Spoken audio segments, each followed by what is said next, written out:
Welcome in, guys. This is another DBD match that I did offline.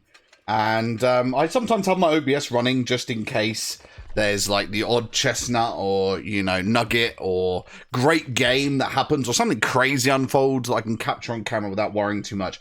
So hence why my camera's not involved in this game. But I was playing offline. I was practicing some killer because for the next tournament me and my team are doing, I will be taking the killer role. We're all sort of swapping and changing, experimenting with the different positions of either being killer or survivor. I played as survivor last time. We got knocked out the first round. It was a learning experience, but here we're going to be looking at killer.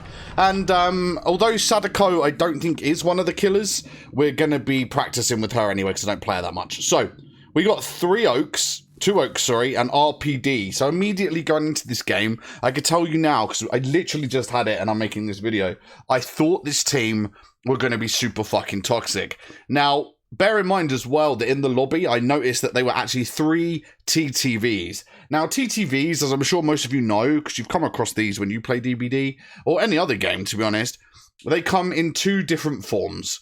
They're either really nice, really fucking wholesome, or they're really fucking toxic. So this was going to be a, what's going to happen? They did kind of bring RPD. They did bring 2 hooks. Luckily, I brought, 2 oaks. And I did bring my own oak to counter this, which was kind of lucky.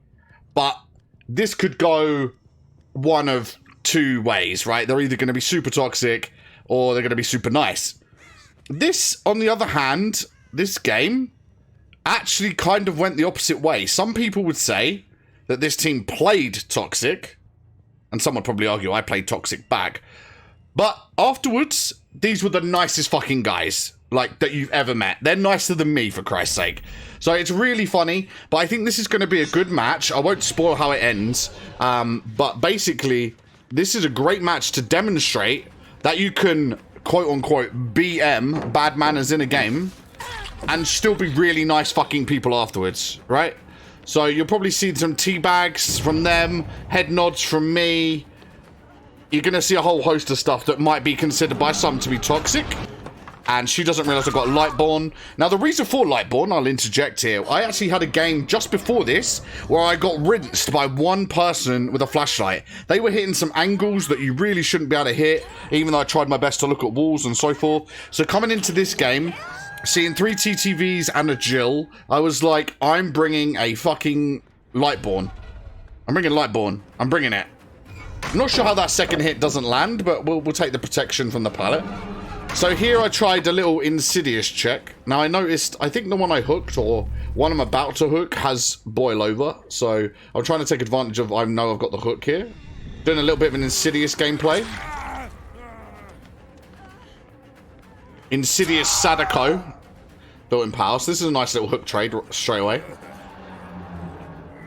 Now, this is one of the 3 TTVs. I'm not covering up their names because they're really nice guys. Or Jack Deeney, the top guy, is a really nice guy. He was the one that was live. I went in and spoke to him. The one underneath, Jack's Randoms World. He was one of the moderators. He wasn't live at the time, but they both seem like really nice and friendly guys. But I think this is, again, just a good match to highlight how you can look like you're playing toxic, but you're not. You're just playing the fucking game. So here we go. And bear in mind, I'm playing a little bit harder because I know they're TTVs and I think they might be toxic. Yeah, I'm going to have to break this. I considered going round, but no good. That's no good whatsoever. Alright, so manifesting, demanifesting, trying to use the TVs to my advantage. I was trying to build up condemned as well, but there's no real way of fully knowing when someone's condemned until it happens. So I was trying to force the issue a little bit, but I was also trying to play as well as I could, just as I was. This guy teabags, which is the first of what many people would consider toxic. I manifest or demanifest through that David. He dead hard, nice. Bang. Didn't get away from me though, because he dead harded forward and then tried to cut right. If he'd have turned right first, he would have made it to that pallet, I reckon. Even with the bug dead hard. So there's the Sabo. Some people consider that toxic. I don't consider any of these things toxic, by the way. I just take it that they're trying to either play really hard or they're doing it for fun or a challenge. You never know, right? You could call it toxic to sum it up, though. If you're talking to someone quickly, you might be like, oh, they played real toxic. But to be honest, I don't know. Toxic is such a weird term. I go back and forth on it. Like, sometimes the context of stuff can make it seem toxic when in fact it's really not. Now, because I had the other 3 downed, I was like, this is GG's. I didn't actually realise that one of them had got up. The Jack's Randoms World. I think it's about here I realised he'd got up. Now, this mind game, I take far too long to do it. But I know she's going to fall for it, and I'm getting bloodlust. I know she's going to fall for it. I have to go for a big fake. What's this? This is the longest mind game of our lives. Yeah. Because I had Bloodlust 3. As soon as I realised, I was like, I'm going to overcommit. I catch this mind game a few times in this match as well. RPD's not bad for it, to be honest. So there's still 2 people down at this point. Which is good. Well, 1 on my shoulder and 1 down. You get it. So that's Jill's second hook. 3 hooks in total. They've done 1 gen so far. Now, because they're TTVs, all 3 of them, and because they're using 2 hooks, 2 oak hook, moving hook, offering thingies, and RPD, in my mind, I think they're toxic right now. So what I'm trying to do is get the Jill out of the game. If I get anyone else, though, like this, running in front of me, I will hit them. Because there's 4 gens and I need all the hooks I can get. So this Jack actually feeds me an easy hook here. Jill forgets I've got Lightborn, but this David comes in with a really good Sabo. Amazing Sabo, to be honest with you. But if Jill hadn't have been there, I might have been able to hit him. So slug them again. And I find I do this a lot. Slug him as well. I find I do this a lot, so we got 3 down again. There's so much pressure. There's only 1 person able to do gens, but he needs to be coming for saves. With this, I find with people with boil over and they're a squad like this, I find it's so much easier just to drop them or leave them slugged. I generate pressure that way. And I find eventually they do fall. So we've got 2 hooks on Medieval Fan. I can't say David because there's 3 of them. Jill eventually is going to die now. Jill wasn't actually with them. It was a 3-man TTV and a solo. But I'm nodding at Jill anyway to let her know. She messed up twice with the flashlight, and my Lightborn gave me basically a kill there, because there was twice where she was injured. She tried to flashlight blind me, it didn't work, and I just smacked her. And that's why I like Lightborn. I haven't run Lightborn in a while, but it was only recently, as I said, the game just before this, I had someone abusing their flashlight. I don't want to say hacking, because obviously I doubt it. You know, I'm a low-level streamer, my MMR's not that high, but the fact that their flashlight was getting me from the most obscene angles. Like, I'm faceplant against a wall, for instance, and I was getting flashlight blind. Again, coming in with the Sabo. This guy's got boil over, so I decided to drop him again. At this point, I think he spent most of the time on the ground in this game than he has actually on his feet, but I don't normally play the slug, but this game sort of forced me to play this way. I know someone's on this gen. There you go. Now, he's got nowhere to go. But he's going to turn the Dead Hard into me. It's something that a lot of people do now. That's how a lot of people use Dead Hard. I don't think it's effective. Not really. You gained a little bit of distance, I guess. He turned me really well, even though I thought I got him at the end. I thought I got him at the end there, to be honest. He was still on my screen, and so was my attack. So I must have missed his hitbox by centimeters there. Hooked in the center. Just because I didn't want to risk running up to the top one. I think this might be the only time I kick a gen. Have I kicked a gen in this game? That might be the only one. I hate running gen defense perks, if I'm honest. Gen defense perks are not for me. I'd much prefer to run no head, no way out and try and do better in game. I think it makes me a better killer in game, to be honest. Because I'm not relying on gen defense perks. It means I have to play better. And if it gets to end game, I could try and utilize no head, no way out. Now, I actually didn't realize that that was the other David. I didn't realize there was 3 Davids, and it got a little bit confusing, I'm not gonna lie. 2 of them were topless, I think, and one of them's got this... trying to bait the Dead Hard. He doesn't Dead Hard, I hit him. And I just go for it here, because I'm pretty sure he wasn't paying attention to where I was behind him. Such a small gap, it was easy for me to close.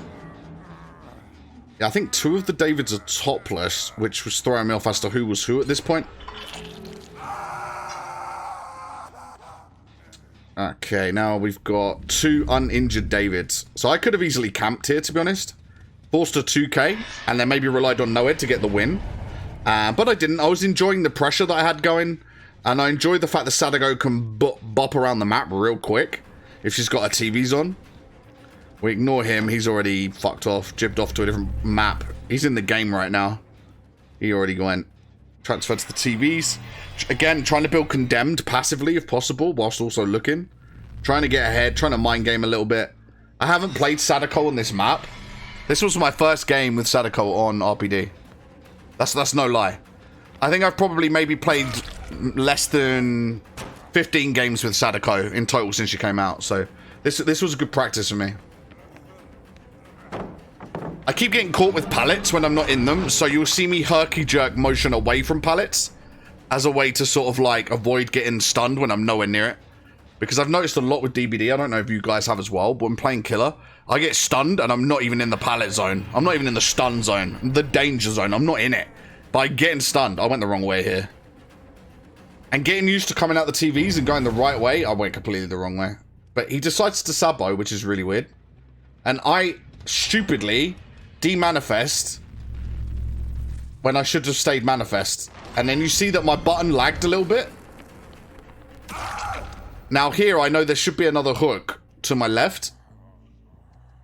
Because he saboed these 2 in a row. To try and avoid getting hooked, which is kind of crazy. He could have just carried on running, but I guess he realized he had nothing. So this was his last-ditch effort. So, funny enough, the Oaks didn't actually help him too much, even though they brought 2 of the offerings. That's another way that this is broken. Those offerings should have helped them a lot more here. There wasn't really a time where I couldn't find a hook, which is kind of funny. Considering the amount of sabos and offerings that they actually brought for this. You'd have thought it'd be really difficult. I gave him a hit anyway. I wasn't sure if he was the David that teabagged at this point. I know one of them teabagged. So at this point, I've just assumed that they're definitely toxic and I need to treat them all as such. But again, I'll reiterate, none of them were fucking toxic at all. Judging them by the in-game behavior, but in real life, they were not toxic whatsoever. And the way I play in the game is not the way I am in real life either. So a lot of people need to realize that. It's just that mind game every time. That mind game every time. I kept catching all of them out with that on them short loops. But they're just waiting at the pallet. Oh yeah, I can go this way. I kind of forgot. Alright, cool. So we've got 1 injured, 1 not. The 1 not is Death Hook, I'm pretty sure. I think Jack's only had 1 hook. Oh, they're both called Jack. So Deanie TTVs only had 1 hook, I think, at this point. And Random World has only had... He's on Death Hook.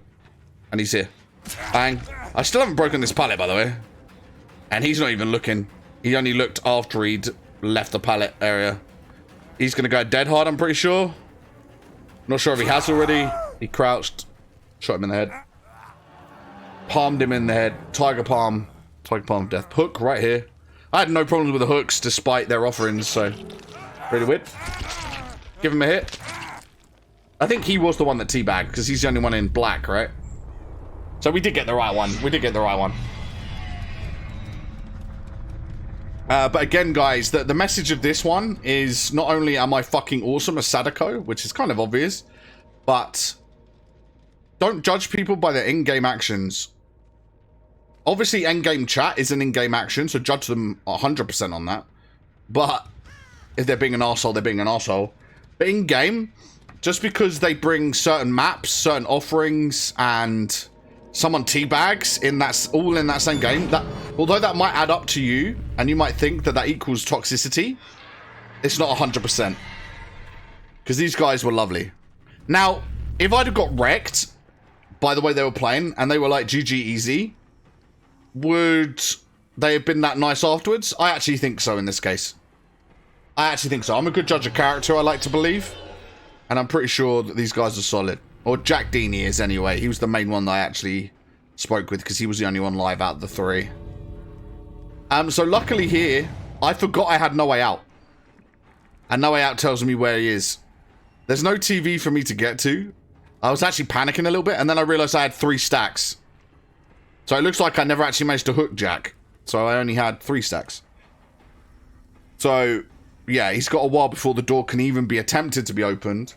And then I hear him. Headphone gamer. And then he teabags, but again, it's not toxic. I'm nodding. I'm not being toxic. We're acknowledging each other. He acknowledged I caught him. I'm acknowledging I caught him. I'm nodding. I even spin around a few times just to let him know that I'm not, you know, I'm not taking the piss. But again, that could be seen as taking the piss. So I nod and then stand next to him for a picture with his hook, even though I'm way too short to get on this ride. So that's really it, guys. But again, it's just, this game's really to highlight two things. I'm fucking awesome. Haha. Joking around. And, yeah. That just because someone acts a certain way with add-ons, offerings, blah, blah, blah, in-game actions doesn't necessarily mean that they are toxic. And I want that to be a lesson to all of y'all. But here we go. I think I go into his chat at this point, which is fine. And we say GG's. Jack says something quite funny. He says something along the lines of, sorry for whatever I did to you or something. And I said, no, it's just banter, you know, like a teabag, GG's. And yeah, we get through it. So it's all good.